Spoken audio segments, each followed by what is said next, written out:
बच्चों ये question number 37 और इसका हमें करना है इंटीग्रेशन बच्चों। तो कैसे करेंगे, तो सबसे पहले इसको हम लेट करके चलेंगे कि ये आई है, ठीक है। इसके बाद आपको यहाँ पर देखना है बच्चों कि क्या कर सकते हैं। तो यहाँ पर देखिए साइन थीटा, तो थीटा की जगह आपको tan इनवर्स x की पावर 4 दिख रहा है बच्चों। तो जब भी एंगल की जगह कोई दूसरा फंक्शन दिखाई दे तो आपको उसी को पुट कर लेना चाहिए और इंटीग्रेशन बाय सब्स्टिट्यूशन का यूज करना है और इसको सॉल्व कर देना है। तो पुट करते हैं बच्चों, तो क्या होगा, पुटिंग करेंगे। तो पुटिंग किसको करेंगे बच्चों, तो tan इनवर्स x की पावर 4 को आप पुट कर लीजिए t, ठीक है। इसके बाद आपको क्या करना है बच्चों, तो इसका डिफरेंशिएशन करना है। तो आपको लिखना है सो डेट, तो सो डेट का मतलब इसका हम डिफरेंशिएशन कर रहे हैं बच्चों। तो आपको पता होना चाहिए बच्चों कि जब भी आप d by D x tan inverse x का डिफरेंशिएशन करते हैं तो क्या आंसर आता है बच्चों, तो 1/1 प्लस एक्स स्क्वायर, ठीक है। तो इसी तरीके से यहाँ पर देखें बच्चों, tan इनवर्स x पढ़ेंगे और इसका डिफरेंशिएशन करेंगे तो क्या होगा 1/1 प्लस एक्स स्क्वायर, तो 1 प्लस एक्स स्क्वायर। तो x की जगह यहाँ पर x की पावर 4 है बच्चों, तो क्या करें, तो x की पावर 4 का क्या करें, यहाँ पर कर देंगे स्क्वायर, ठीक है। साथ में इस x की पावर 4 का भी डिफरेंशिएशन करना होगा क्योंकि यहाँ पे चेन रूल का यूज होगा बच्चों। तो जब आप x की पावर 4 का डिफरेंशिएशन करेंगे तो आपको फॉर्मूला लगाना है d by D x x की पावर n का। तो ये फॉर्मूला क्या कहता है कि n x की पावर क्या होगा, n-1। तो इसी तरीके से जब आप d by D x x की पावर 4 का डिफरेंशिएशन करेंगे तो क्या होगा, 4x की पावर, इसमें से n में से एक कम हो जाता है तो मतलब 4 में से एक कम हो जाएगा तो ये आपको 3 होगा। तो यहाँ पर क्या आएगा बच्चों, 4x की पावर 3, ठीक है। फिर इस t का डिफरेंशिएशन करें बच्चों x के रेस्पेक्ट में, तो d बाई डी एक्स जब आप इसका करेंगे तो ये क्या हो जाएगा, dt बाई डी एक्स हो जाएगा, ठीक है।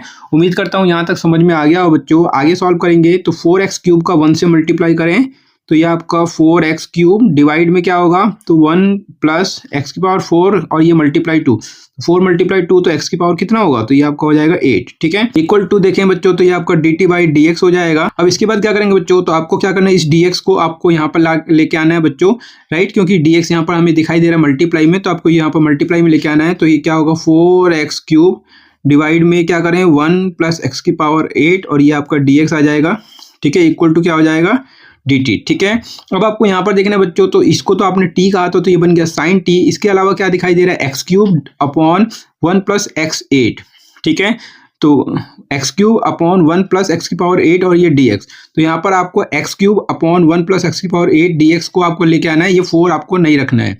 तो क्या करें, इस 4 को हम राइट साइड में शिफ्ट करेंगे बच्चों, तो क्या हो जाएगा x की पावर 3, तो ये x की पावर 3 और ये आपका 1 प्लस एक्स की पावर 8 और ये dx, तो ये तो लेफ्ट साइड में रहेगा और ये 4 आपका राइट साइड में आएगा। तो dt यहाँ पर ये मल्टीप्लाई हो रहा है तो यहाँ पर आके ये डिवाइड में हो जाएगा। तो इस तरीके से इसका रिजल्ट क्या आ रहा है, dt बाई 4 आ रहा है बच्चों, ठीक है। अब इस i को हम क्या करेंगे बच्चों, t में कन्वर्ट करेंगे और इसके बाद हम इसको इंटीग्रेट कर देंगे। तो करते हैं बच्चों। तो अब आपको क्या करना है बच्चों, लिखना है 9 और i को फिर से एक बार लिख लेना है। तो i क्या था बच्चों, तो आपका x क्यूब और यहाँ पर है साइन और उसके बाद क्या है tan इनवर्स x की पावर 4, ठीक है। और आपका ये डिवाइड में देखें तो 1 प्लस एक्स की पावर 8, तो आपको लिख लेना है 1 प्लस एक्स की पावर 8 और ये आपका dx, ठीक है। अब इसको हम t में कन्वर्ट करेंगे बच्चों, तो i को तो आपको ऐसे ही लिखना है, इंटीग्रेशन का साइन। अब यहाँ पर देखें साइन t, तो इसको पहले लिख लेता हूँ मैं साइन t बच्चों, ठीक है। तो ये क्यों हो रहा है बच्चों, tan इनवर्स एक्स की पावर 4 को मैंने क्या कहा था, t कहा था, तो इसकी जगह मैंने क्या पुट कर दिया, t पुट कर दिया बच्चों। इसके अलावा क्या दिखाई दे रहा है, x cube upon 1 plus x की पावर 8 dx। ये जो x क्यूब है बच्चों, ये साइन से क्या हो रहा है, मल्टीप्लाई हो रहा है, तो इस तरीके से dt बाई 4 जो आएगा वो भी मल्टीप्लाई में आएगा बच्चों। तो आपको लिख देना dt बाई 4, ठीक है। आगे सॉल्व करेंगे बच्चों, तो क्या होगा i।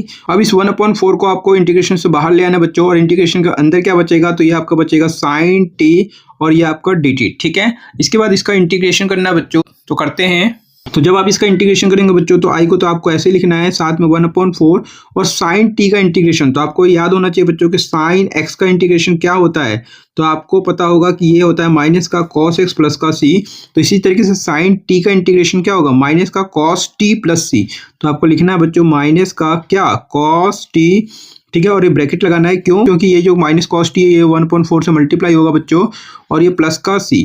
आगे सॉल्व करें तो i को तो आपको ऐसे ही लिखना है और इसको क्या करें 1/4 को इससे मल्टीप्लाई करें तो ये आपका क्या हो जाएगा, माइनस का 1/4 और ये आपका cos t, माइनस साइन बाहर आ गया बच्चों और ये प्लस का c हो गया, ठीक है। अब इस तरीके से i जो है वो t के फॉर्म में ये आ जाता है बच्चों, लेकिन ये जो i है ये हमें x में चाहिए बच्चों, क्योंकि क्वेश्चन जो था वो तो x में था। तो इस t को अब हम x में कन्वर्ट करेंगे बच्चों। तो क्या करें, तो i को तो आपको ऐसे ही लिखना है बच्चों और माइनस का 1/4, इसके बाद आपको लिखना है cos और t की जगह आपको इसे x में कन्वर्ट करना है। तो कैसे करेंगे, तो यहाँ पर देखिए बच्चों tan इनवर्स x की पावर 4 को हमने क्या कहा था, t कहा था, तो इस तरीके से t की जगह हम पुट कर सकते हैं tan इनवर्स x की पावर 4। तो पुट करते हैं बच्चों, तो यहाँ पर हम पुट कर देंगे बच्चों क्या कि tan इनवर्स x की पावर 4 पुट कर देंगे और यहाँ ब्रैकेट लगा देते हैं और ये प्लस का c। तो इस तरीके से i जो है वो x के फॉर्म में ये आ गया बच्चों और यही इसका आंसर भी हो जाएगा बच्चों। तो उम्मीद करता हूँ बच्चों अच्छे से समझ में आ गया होगा। अगर अच्छे से समझ में आ गया तो वीडियो को लाइक करना मत भूलना। चैनल पहली बार आए तो प्लीज चैनल को सब्सक्राइब जरूर कर लेना। मिलते हैं नेक्स्ट वीडियो में, अपने वीडियो को वॉच किए इसके लिए आप सभी का बहुत बहुत धन्यवाद बच्चों।